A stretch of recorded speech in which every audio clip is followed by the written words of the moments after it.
Hello friends, வணக்கம். எப்படி இருக்கிறீங்க? எல்லாம் நல்லா இருக்கிறீங்களா? நான் இன்றைக்கி புளியோதரை செய்ய போகிறேன்.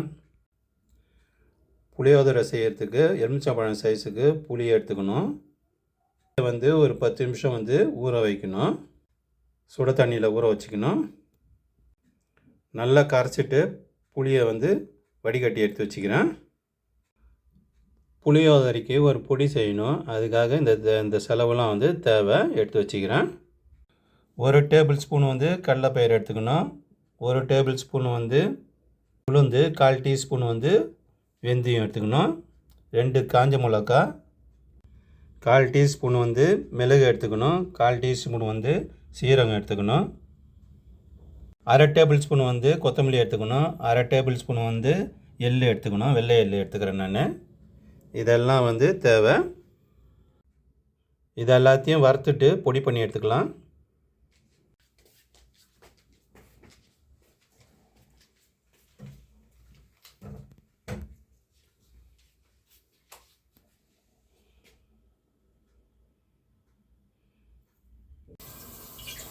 அடுப்பில் பாத்திரம் வச்சாச்சு. இப்போ சூடாகட்டும். இதில் போட்டுக்கலாம். பாத்திரம் சூடாகிடுத்து. இப்போ எல்லாத்தையும் போட்டுக்கின்னு வறுத்து எடுத்துருவோம்.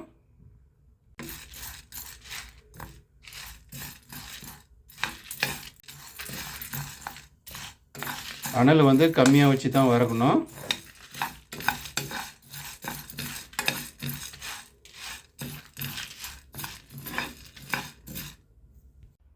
இந்த அளவுக்கு வறுத்தா போதும்.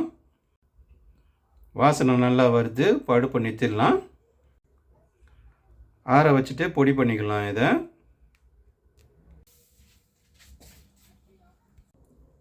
பாத்திரம் வச்சுக்கிறோம். பாத்திரம் இப்போ சூடாகிடுது. இப்போ கொஞ்சமாக எண்ணெய் ஊற்றிக்க வேண்டியது தான். இந்த அளவு போதும் எண்ணெய். எண்ணெய் காஞ்சிடுத்து. இப்போ கொஞ்சமாக நிலக்கடலை போட்டுக்குவோம்.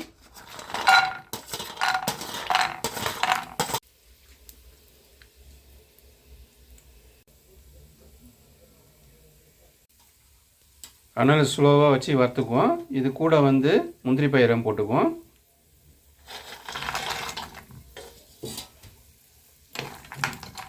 கிண்டி விட்டுக்கணும். இப்போ நல்லா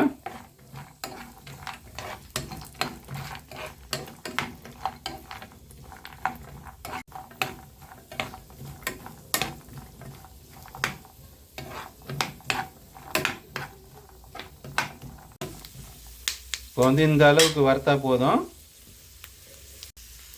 இப்போ இதை எடுத்து தனியாக வச்சிடலாம். இப்போ ஒரு பாத்திரம் வச்சுக்குவோம். சூடாகட்டும். நான் சமையல் எண்ணெய் ஊற்றிக்கிறேன். நீங்கள் செய்யறதுனா நல்ல எண்ணெயில் செய்யுங்க. சூப்பராக இருக்கும், அருமையாக இருக்கும் சாப்பாடு. எண்ணெய் சூடாகட்டும். இப்போ எண்ணெய் காஞ்சிடுத்து. கடுகுளுத்தம் பருப்பு 1/2 டேபிள் ஸ்பூன் போட்டுக்குவோம். இது கூட குண்டு மிளகா, காஞ்ச மிளகா 4 போட்டுக்கலாம். கருவேப்பிலையும் போட்டுக்கலாம். ஒரு கொத்து கருவேப்பிலை. அனலை குறைச்சிட்டு போடுங்க, மேலே தெரிக்கும். கடலை பருப்பு 1 ஸ்பூன் போட்டுக்குவோம். கடலை பருப்பு கொஞ்சம் வறுத்துக்குவோம்.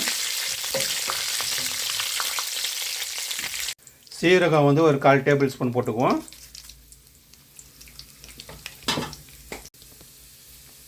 வெந்தயம் ஒரு 1/4 டீஸ்பூன் போட்டுக்குவோம். இது கூட கொஞ்சம் மஞ்சத்தூள் போட்டுக்குவோம். 1 டீஸ்பூனு போட்டுட்டு கிண்டி விடணும் நல்லா. இப்போ எல்லாத்தையும் போட்ட பிறகு கரைச்சி வச்ச புளியை ஊற்றிக்குவோம்.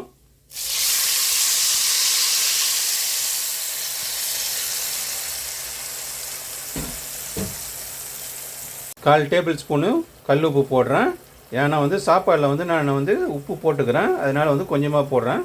தேவைன்னா அப்புறமா போட்டுக்கலாம். போட்டுட்டு கிண்டி விடணும். இந்த தண்ணி நல்லா சுண்டி வரட்டும். இப்போ நல்லா அனல் உப்பு நல்லா வச்சுக்கணும். இப்போ வறுத்து வச்ச செலவை பொடி பண்ணிக்கலாம் மிக்ஸியில். இதை வந்து இப்போ வந்து பொடி பண்ணின்னு வந்துடலாம். புளி தண்ணி நல்லா கொதிக்கிட்டு இது கூட வந்து கொஞ்சம் பெருங்காயம் சேர்த்துக்குவோம். தூள் பெருங்காயம் போடுறேன் நான். நீங்கள் கட்டி பெருங்காயம் தான் போடுங்க. கட்டி பெருங்காயம் வந்து நல்லா சுட்டு பொடி பண்ணி போடுங்க. அப்போ தான் நல்லா வாசனையாக இருக்கும்.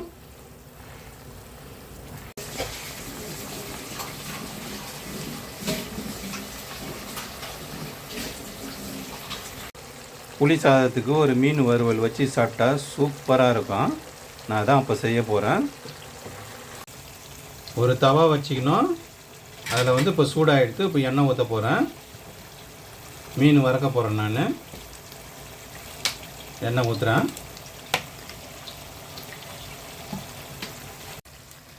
இப்போ எண்ணெய் காஞ்சி எடுத்து மீனை வந்து போட்டுக்குவோம். இப்போ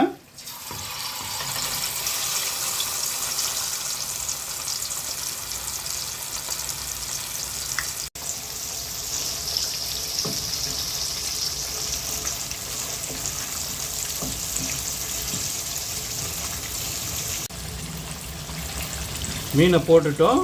ஒரு 2 நிமிஷம் ஆகட்டும். உடனே திருப்பக்கூடாது. ஒரு 2 நிமிஷம் ஆன உடனே திருப்பி விடணும். அப்போ தான் வந்து நல்லாயிருக்கும்.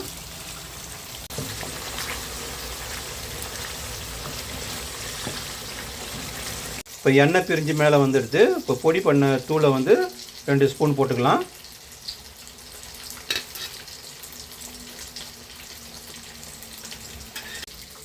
நான் அரைச்சது எல்லாத்தையுமே போடல, கொஞ்சமாக போட்டுக்கிறேன். அடுத்த தடவை வந்து யூஸ் பண்ணிக்கலாம். இதை வந்து அதை தான் எடுத்து வச்சுட்டேன். இப்போ வந்து கிண்டி விட்டுக்கணும். இதை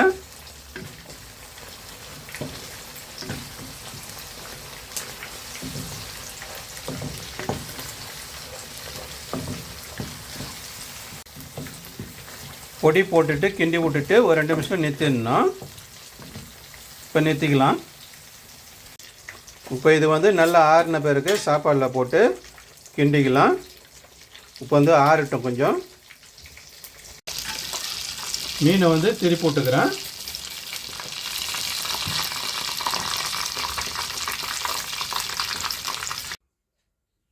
சாதம் வந்து நான் ஏற்கனவே வடித்து வச்சுக்கிறேன், ஆற வச்சு வச்சுக்கிறேன்.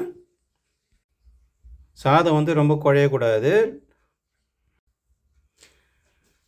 குழையாமல் கொஞ்சம் நெத்தாக வடித்து வைக்கணும். நான் இந்தமாரி எடுத்து வச்சுக்கிறேன். இப்போ வந்து இந்த சாதத்தில் புளி பேஸ்ட்டை வந்து போட்டு கலந்து விட்டுக்குவோம்.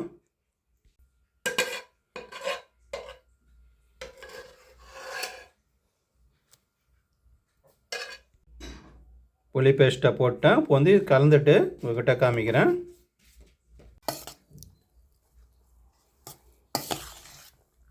இந்தமாரி கிண்டி விட்டுக்கணும். முந்திரி பருப்பும் மலாட்டை பயிரையும் வந்து கடைசியாக வந்து இதில் போட்டுக்குவோம்.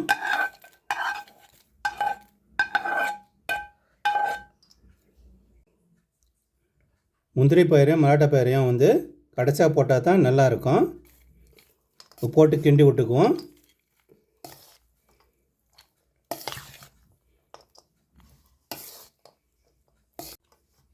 இப்போ எப்படி இருக்குதுன்னு தட்டில் போட்டு பார்க்கலாங்க. சூப்பரான புளியோதரை ரெடி ஆகிடுது. நான் வந்து இது கூட வந்து வறுத்த மீன் வச்சு சாப்பிட்றேன். உங்களுக்கு மீன் பிடிக்காட்டினா உருளைக்கிழங்கு வச்சு சாப்பிடுங்க. நல்லாயிருக்கும், சூப்பராக இருக்கும். ட்ராவல் போடுற மாரி இருந்தால் கிண்டும் போதே வந்து நல்லெண்ணெய் கொஞ்சம் ஊற்றி கிண்டுனிங்கன்னா எடுத்துன்னு போகும்போது நல்லாயிருக்கும், கெட்டு போகாமல் இருக்கும். இதேமாரி செஞ்சு பாருங்கள். எப்படி இருக்குதுன்னு கமெண்ட்டில் சொல்லுங்கள். லைக் பண்ணுங்கள், ஷேர் பண்ணுங்கள், சப்ஸ்கிரைப் பண்ணுங்கள். முக்கியமாக